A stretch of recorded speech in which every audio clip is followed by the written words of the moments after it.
Assalamualaikum warahmatullahi wabarakatuh.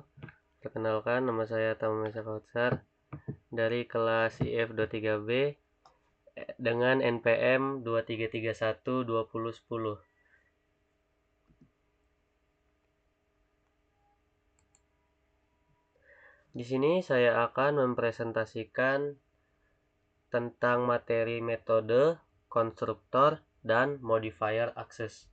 Presentasi ini akan membahas konsep dengan dasar metode, konstruktor, modifier akses, dan statis dalam bahasa pemrograman Java. Pengertian metode atau methods. Definisi metode adalah kumpulan instruksi atau kode yang dapat dieksekusi untuk melakukan tugas atau operasi tertentu dalam sebuah program. Metode memberikan struktur modular dan memungkinkan kita untuk mengorganisir kode. Manfaatnya adalah metode membuat kode lebih mudah dibaca, dikelola, dan diuji. Ini membantu kita dalam menghindari duplikasi kode dan meningkatkan reusability kode. Jenis-jenis modifier akses. Yang pertama ada publik.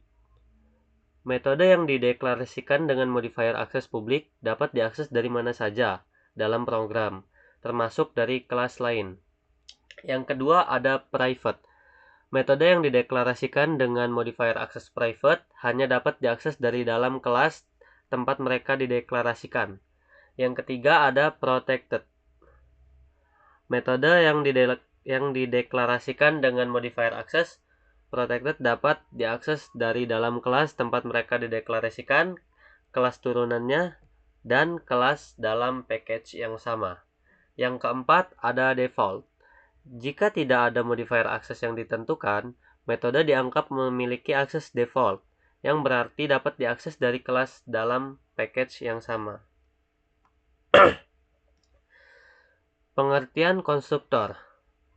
Konstruktor adalah metode khusus dalam sebuah kelas yang dipanggil secara otomatis saat objek kelas tersebut dibuat.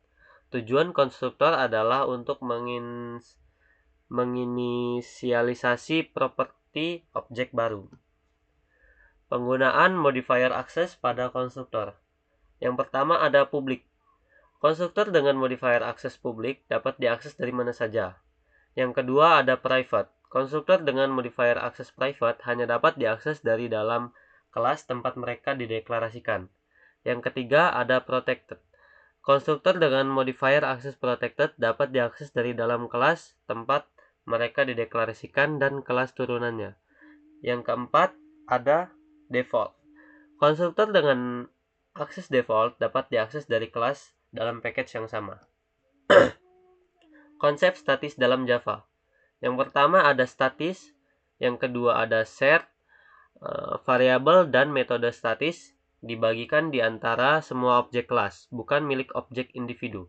Yang ketiga ada global. Akses ke anggota statis tidak membutuhkan objek instance. Yang keempat ada single instance. Tidak perlu membuat objek instance untuk mengakses anggota statis. Berikutnya ada contoh implementasi metode, konstruktor, dan modifier akses. Yang pertama ada class definition. Kode ini mendefinisikan sebuah kelas bernama mobil dan dengan metode konstruktor dan modifier akses yang berbeda. Yang kedua ada konstruktor. Konstruktor kelas mobil digunakan untuk menginisialisasi objek baru. Methods yang ketiga. Metode start engine dan stop engine menunjukkan contoh metode dalam kelas mobil. Yang keempat ada access modifier. Contoh penggunaan access modifier seperti public, private, dan protected.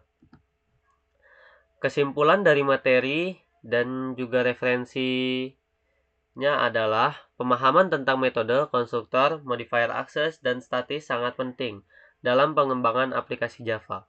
Konsep ini memberikan fleksibilitas dan struktur pada kode, serta memungkinkan kita untuk menulis kode yang mudah dibaca, dikelola, dan diuji. Sekian penjelasan yang bisa saya sampaikan. Terima kasih. Wassalamualaikum warahmatullahi wabarakatuh.